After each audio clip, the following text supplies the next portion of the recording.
जय हिंद। इस वीडियो में आप लोगों को बताने वाला हूं कि हिंदी के महत्वपूर्ण प्रश्न जो आपके बोर्ड एग्जाम की दृष्टि से बहुत ही महत्वपूर्ण है और ये आपके बोर्ड एग्जाम में हर साल पूछे जाते हैं। तो ये 10 क्वेश्चन आप लोग जरूर तैयार करके जाना, जरूर ही आपके बोर्ड एग्जाम में पूछे जाएंगे। बहुत ही इंपॉर्टेंट है, आप लोग इनको नोट कर लीजिए। तो यहाँ पर पहला क्वेश्चन कौन सा है?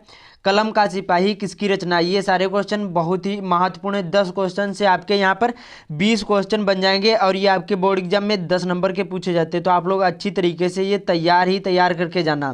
तो यहाँ पर पहला कौन सा है? कलम का सिपाही किसकी रचना है? जो कलम का सिपाही ये किसकी रचना है? तो ये अमृत राय की रचना है। किसकी है? अमृत राय की। और आप लोग कमेंट में ज़रूर बताना कि कितने के आपके सही आंसर मालूम थे यहाँ पर। तो ये अमृत राय की रचना है। जो यहाँ पर कलम का सिपाही किसकी रचना है? तो अमृत राय। उसके बाद में जो पूछा जाए कि ये किस विधा पर आधारित है, तो ये जीवन रचित विधा पर आधारित है या फिर उपन्यास है। क्या है? ये एक उपन्यास है। ये भी आप लोग तैयार कर लेना। बहुत बार आपके बोर्ड एग्जाम में पूछा गया है कि कलम का सिपाही किस विधा की रचना है, तो ये उपन्यास है। जो पूछा जाए किसकी रचना है, तो अमृत राय की है। समझ में आया? बहुत ही महत्वपूर्ण क्वेश्चन, आप लोग नोट जरूर कर लीजिए। बहुत ही बार आपके बोर्ड एग्जाम में पूछे गए, 100% जरूर ही आएंगे आपके बोर्ड एग्जाम में। तो यहाँ पर दूसरा है आवारा मसीहा किसकी रचना है? जो आवारा मसीहा है ये किसकी रचना है? तो यहाँ पर विष्णु प्रभाकर की है। किसकी है? विष्णु प्रभाकर की ये रचना है। जो आवारा मसीहा है ये विष्णु प्रभाकर की रचना है, प्रभाकर। और जो पूछा जाए किस विधा की, ये किस विधा पर आधारित है जो आवारा मसीहा है, तो ये एक जीवनी है। क्या है? यह एक जीवनी है। क्या है? यह एक जीवनी है। जो पूछा जाए कि जो आवारा मसीहा किस विधा की रचना है, तो ये यहाँ पर जीवनी है। जो पूछा जाए किसकी रचना है, तो विष्णु प्रभाकर की। समझ में आया? बहुत ही महत्वपूर्ण है, आप लोग जरूर इनको नोट कर लीजिए। उसके बाद में अगला है, और आप लोगों को वीडियो के लास्ट में एक बहुत बड़ा सरप्राइज देने वाला हूँ, तो आप लोग वीडियो को पूरा देखना। उसके बाद में अगला है यहाँ पर प्रिय प्रवास किसकी रचना है? जो यहाँ पर प्रिय प्रवास है ये किसकी रचना है? ये भी बहुत ही महत्वपूर्ण है। तो यहाँ पर प्रिय प्रवास अयोध्या सिंह उपाध्याय हरिऔध की रचना है। किसकी है? अयोध्या सिंह उपाध्याय। अयोध्या सिंह उपाध्याय हरिऔध की रचना है। किसकी है? हरिऔध की रचना है।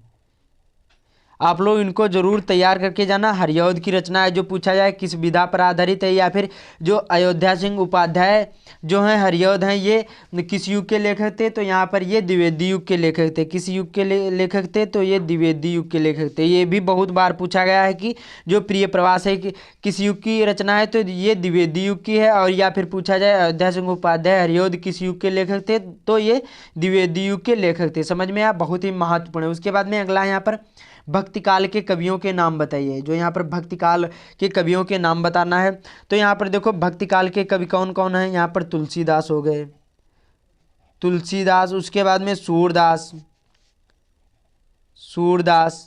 और उसके बाद में यहाँ पर कबीरदास। ये सभी क्या हैं? ये भक्ति काल के कवि हैं। बहुत ही महत्वपूर्ण है, आपके बोर्ड एग्जाम में पूछा जाता है कि जो कबीरदास किस युग के लेखक हैं, किस काल के लेखक हैं। तो यहाँ यहाँ पर जो कवि हैं, तो यहाँ पर भक्ति काल के कवि हैं। समझ में आया? या फिर पूछा जाए सूरदास किस काल के कवि हैं, तो यहाँ पर भक्ति काल के कवि हैं। समझ में आया? बहुत ही महत्वपूर्ण ये क्वेश्चन है, आप लोग जरूर तैयार करके जाना। उसके बाद भी यहाँ पर अगला है, और जो पूछा जाए कि रीति काल के, आपके बोर्ड एग्जाम में एक क्वेश्चन जरूर आएगा कि रीति काल या पूछा जाए, या भक्ति काल या आदिकाल पूछा जाए कि किस युग के लेखक हैं या कवि हैं, ये भी पूछा जाता है। तो रीति काल के देखो यहाँ पर बिहारी, आपको ध्यान रखना है। बिहारी बहुत बार आपके बोर्ड एग्जाम में पूछा है, बिहारी और भूषण। ये दो आप लोग जरूर तैयार कर लेना, ये रीति काल के कवि हैं दोनों।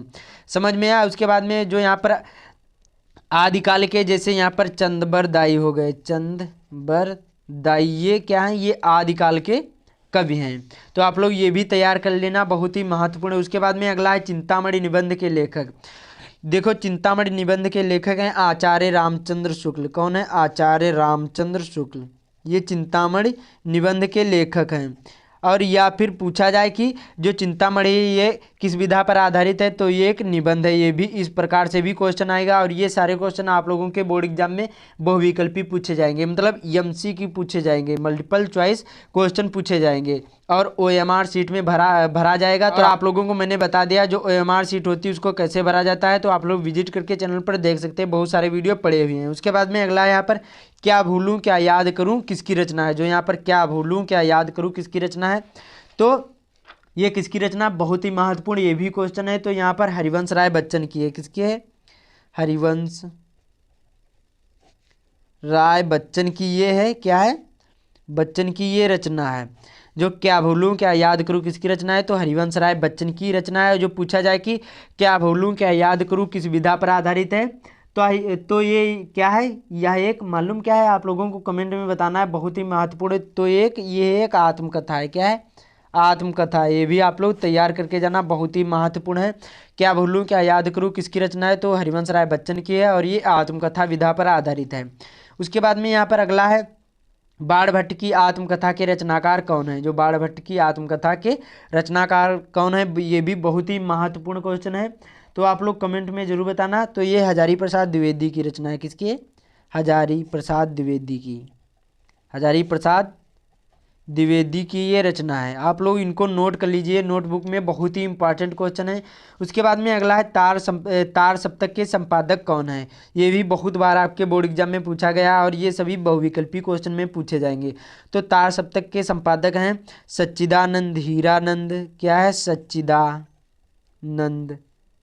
उसके बाद में हीरानंद, सच्चिदानंद हीरानंद वात्सेन और अज्ञेय, ये इनका पूरा नाम है। आपके बोर्ड एग्जाम में ये भी पूछा जा सकता है कि जो यहाँ पर तार सप्तक के संपादक कौन है, तो यहाँ पर सच्चिदानंद हीरानंद वात्सेन अज्ञेय।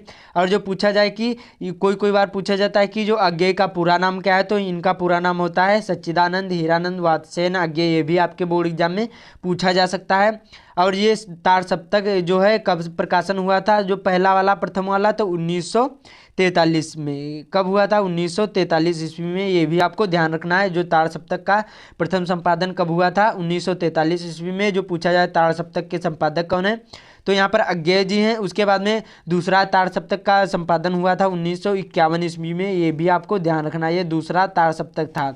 और तार सप्तक में 7 कवि होते हैं, 7 लेखक होते हैं या फिर 7 कवि होते हैं, समझ में आया। उसके बाद में अगला है यहाँ पर दीपदान एकांकी के लेखक कौन है, तो डॉक्टर राम कुमार वर्मा है। कौन है, डॉक्टर राम कुमार वर्मा हैं।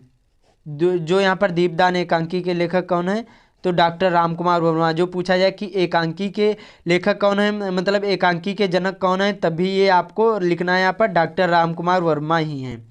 समझ में आया, ये सारे क्वेश्चन बहुत ही इंपॉर्टेंट है। उसके बाद में अगला है यहाँ पर 2 महाकाव्यों के नाम लिखे। ये भी बहुत बार आपके बोर्ड एग्जाम में पूछा गया है। तो यहाँ पर 2 महाकाव्य कौन कौन से हैं, तो यहाँ पर श्री रामचरितमानस हैं,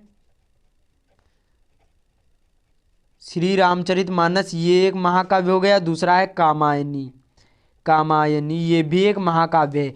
ये आप लोग जरूर दोनों तैयार कर लेना। और एक और आप लोग तैयार कर लेना साकेत, साकेत भी एक महाकाव्य है। तो यहाँ पर श्री रामचरितमानस के लेखक मतलब कवि कौन है, तो यहाँ पर तुलसीदास हैं, तुलसीदास हैं। और कामायनी के जयशंकर प्रसाद हैं।